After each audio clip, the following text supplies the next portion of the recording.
Today's episode is brought to you by Mazars. SoundCartel. The convenience of online purchasing has come into its own during the pandemic, but what does this mean for human interaction, soft skills, and what now is good customer service? From SoundCartel, I'm Nicole Goodman, and this is Business Essentials Daily.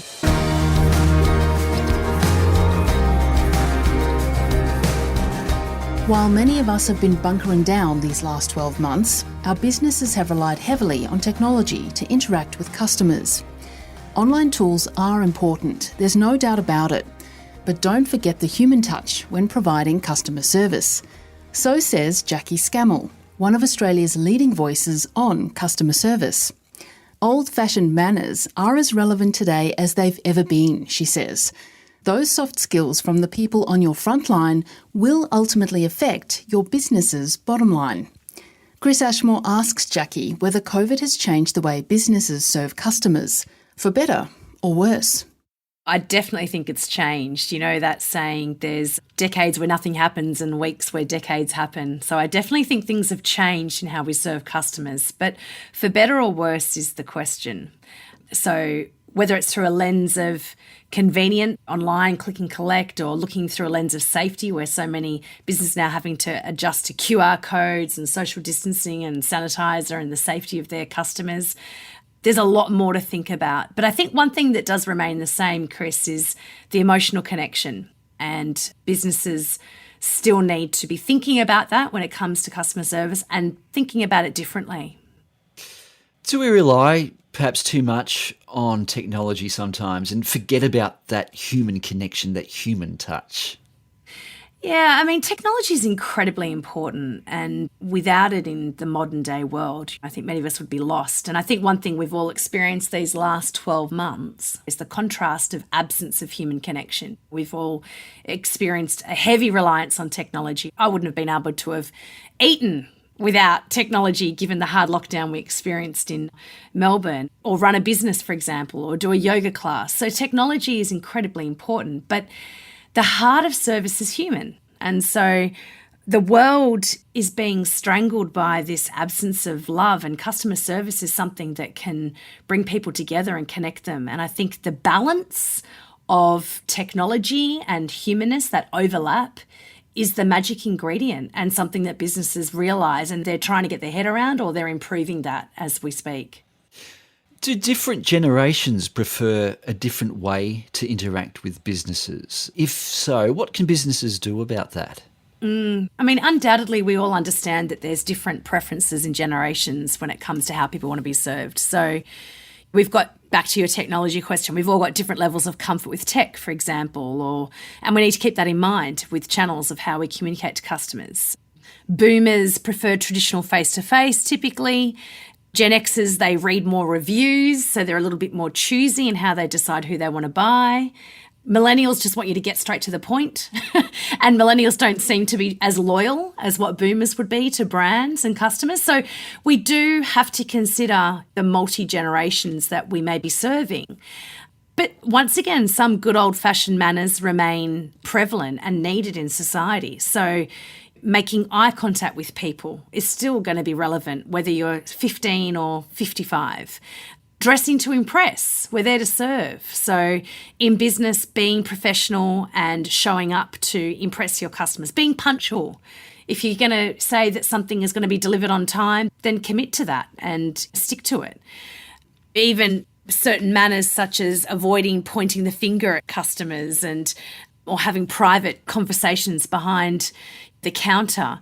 These are things that good old-fashioned manners that I think everyone deserves, no matter their age, their background or their differences. So, yeah, be aware of the generational preferences, but let's not forget those human elements of what it means to show someone respect and care. What can a salesperson or someone on the front end of customer service give to a customer that a robot can't? Well, robots can be highly productive and efficient, but humans, we have this thing that a robot doesn't, which is a heart. So our heart is what creates this magnetic field when we interact with humans. It's the thing that allows us to have intuition, emotional connection, to feel, to bring presence to a conversation. And one of the things, Chris, that each of us desire, anyone that we interact with, we all desire the same thing, which is we all want to be seen, we all want to be heard, and we all want to feel like we matter, like we're understood. And the way we do that is through our heart. The way we do that is by communicating through emotions and feelings. And robots can't do that. And so this is one of our biggest assets as humans in customer service. And it's one of the things that we should leverage off and empower people to use more and more, these soft skills that we often hear talked about. Which companies then do you think are doing customer service right? And do you have any examples? Yeah, I think that companies that are doing it right are ones that are resetting and looking at things more through a human lens. So they're considering the well-being not just of their customers but their employees, for example. So companies that are really thinking about their employees' mental and emotional well-being and how they feel about the place where they work, they know that's going to have a ripple effect on the customers.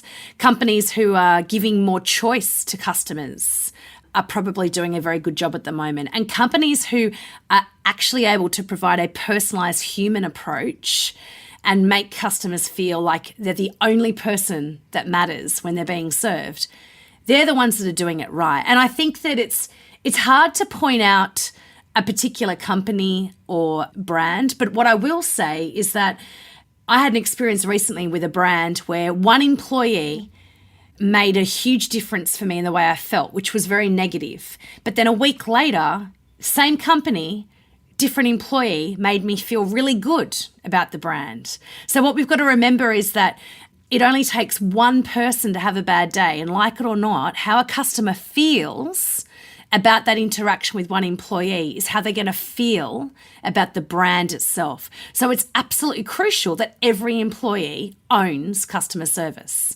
and that customers are getting a consistency of quality service no matter who's serving them. So how then do you develop a successful service culture? The million-dollar question, right? Well, there's lots of points of failure and success in developing a service culture, but a couple that really stick out from working with lots of different industries, Chris, and across different sectors, small, medium, large businesses, I think there's a few things that remain the same. So first of all, it has to start at the top. Leadership in service is a huge point of success. If the CEO or the GM believes in all the elements that are needed to provide good customer service, then it's got half a chance of rippling down into the front line and all of the organisation. I think another point of success for a successful service culture is that people in the business need to realise that this is not a project. Customer service is not something that has a beginning and an end. It's a practice. It's a daily practice. It's a product of your daily habits, your daily rituals, your daily mindsets and beliefs. And so that takes a reset every day. Every day is a new day. And if we start approaching customer service with this big transformational, grandioso projects, we're going to get stuck because we're not going to see it as an ongoing part of our DNA. And probably the other thing I would say is that everyone's got to own it. Companies who avoid putting customer service under a marketing banner or under a HR banner, they succeed because it's not just one department's job, it's everyone's job. And how they empower people to feel that they've got ownership of customer service is a real success factor with service cultures. Well, finally, customer service is often an afterthought with many businesses. Is that therefore an opportunity for businesses to have a competitive advantage by doing it right? Yeah, look, my personal opinion, and it is an opinion, is that customer service is an economic imperative for particularly Australia's recovery right now. And we are in a recovery mode. There's a lot that can come from customer service. It can play a part in restoring consumer confidence, society's confidence. So there's a few things. Service keeps us connected. So a company seeing customer service as their advantage point is a really healthy mindset right now, and it'll keep you and your employees and your customers connected. And that's important because we're social animals and we need to connect and we need to stay connected. Customer service can add value to your products. You might have the best product on the shelf or the best product in the market, but it's how your employees talk about it, the storytelling, the human element of that product that's actually going to sell it. So customer service brings your best products to life. And customer service also builds trust. And I think right now in society, we want to believe in brands. There's a lot of fear, there's a lot of loss, there's a lot of people that don't know who to believe or what to believe. And so customer service can restore that trust and that faith in society in those subtle sort of ordinary ways. So I think it's one of the most direct routes to bringing love and connection back into our world and reinforcing the things that we're all looking for in life. So yes, it's a competitive advantage and so much more, Chris. That was customer service expert Jaquie Scammell.